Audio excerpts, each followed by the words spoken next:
Characteristics of communism. Private ownership is the fact of being owned by a private individual or organization rather than by the state of a public body.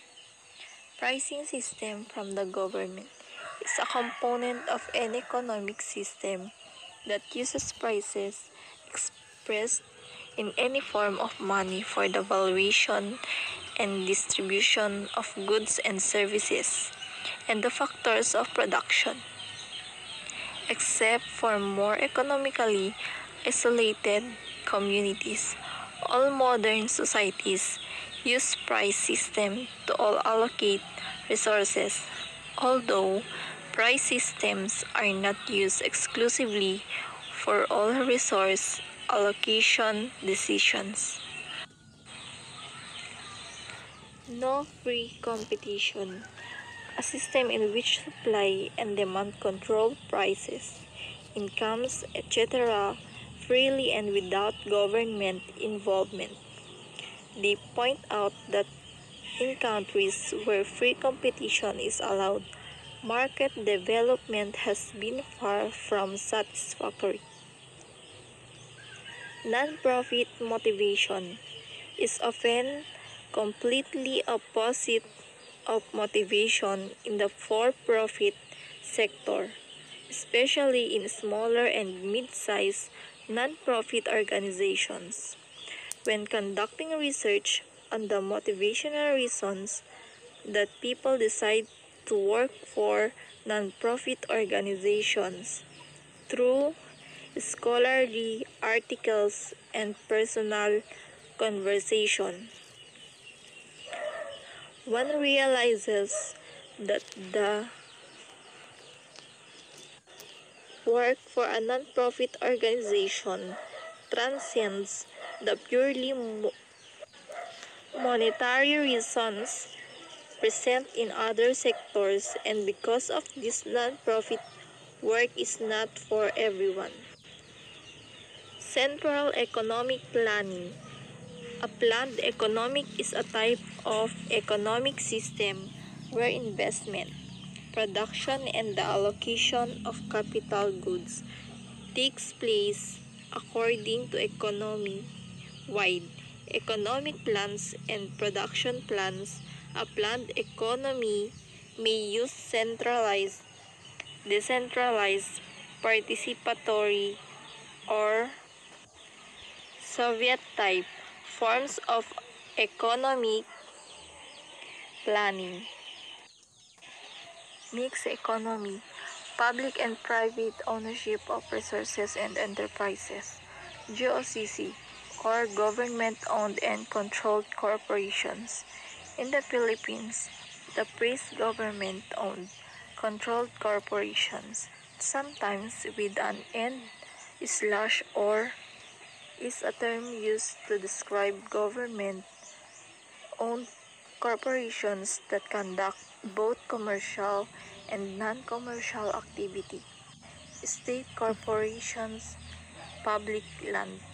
A state-owned enterprise or government-owned enterprise is a business enterprise where the government or state has significant control through full, majority, or significant minority ownership.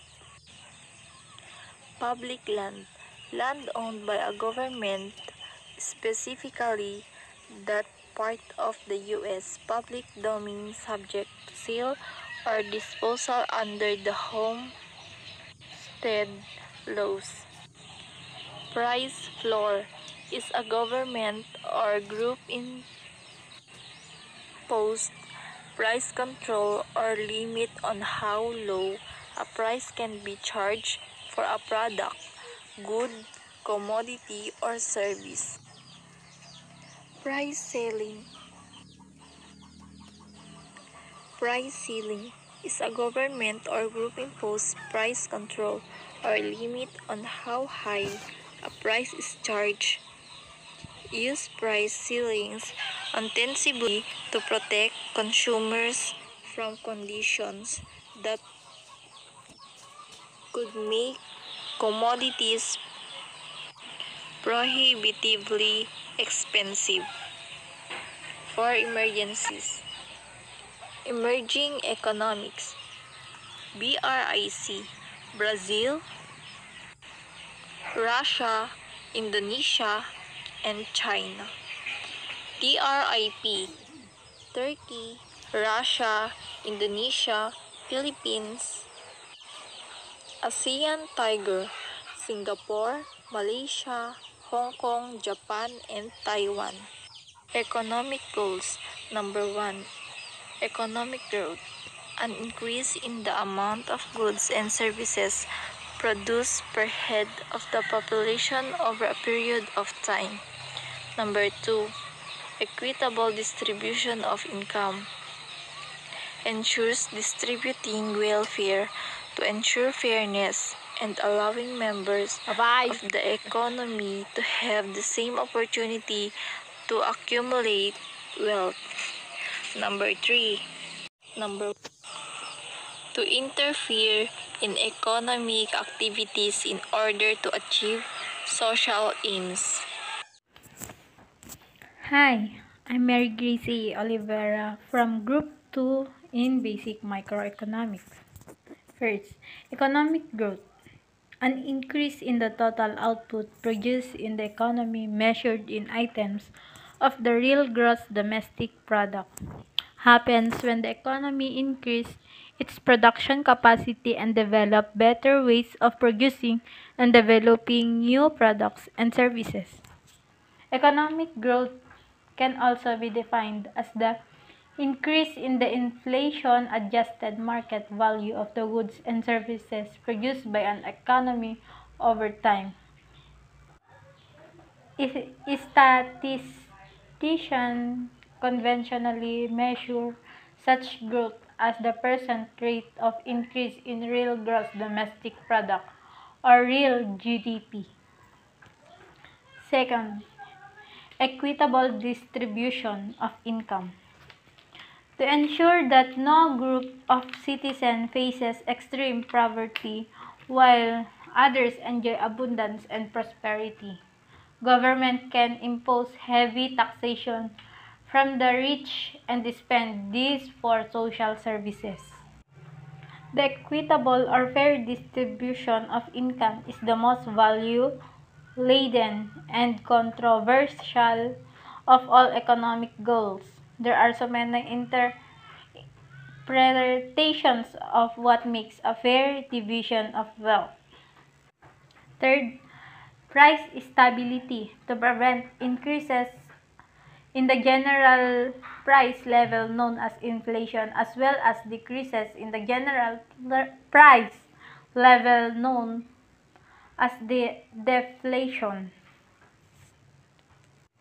Price stability, also known as a goal of monetary and fiscal policy aiming to support sustainable rates of economic activity. Policy is set to maintain a very low rate of inflation or deflation. Fourth, full employment to provide suitable jobs for all citizens who are willing and able to work, not only confined to employment of labor but also full utilization of land, capital, and entrepreneur that will propel to more production in the economy, hence economic growth. Full employment, also an economic situation in which all available labor resources are being used in the most efficient way possible. It embodies the highest amount of skilled and unskilled labor that can be employed within an economy at any given time. Number 5. Economic freedom. To guarantee that businesses, workers, and consumers have a high degree of freedom in their economic activities. So, in this economic freedom, we have free will to do everything we want in economics. Number 6 is economic security. Economic security is to provide for those who are disabled, chronically ill, aged, handicapped, or otherwise dependent. Number 7 is all about the balance of trade. So balance of trade is international trade and financial transaction. Profits from export are used to pay imports. Trade balance is import and export are balanced.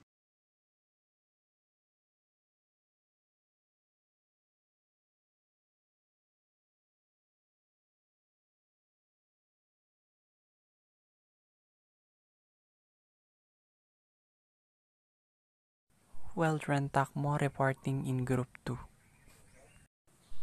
Economic development is the creation of the wealth from which community benefits are realized. It is more than a jobs program. It is an investment in your growing economy and enhancing the prosperity and quality of life for all residents. Economic development means different things to different people. So what is economic development? Economic development is a process of targeted activities and programs that work to improve the economic well-being and quality of life of a community by building local wealth, diversifying the economy, creating and retaining jobs, and building the local tax base. Moreover, economic development is improvement in the quality of life and people, HDI, Human Development Index, the standard of living, level of education literacy, health index. The Sustainable Development Goals, or the SDGs, also known as the Global Goals, were adopted by the all nations member states in 2015 as a universal call to action to end poverty, protect the planet, and ensure that all people enjoy peace and prosperity by 2030.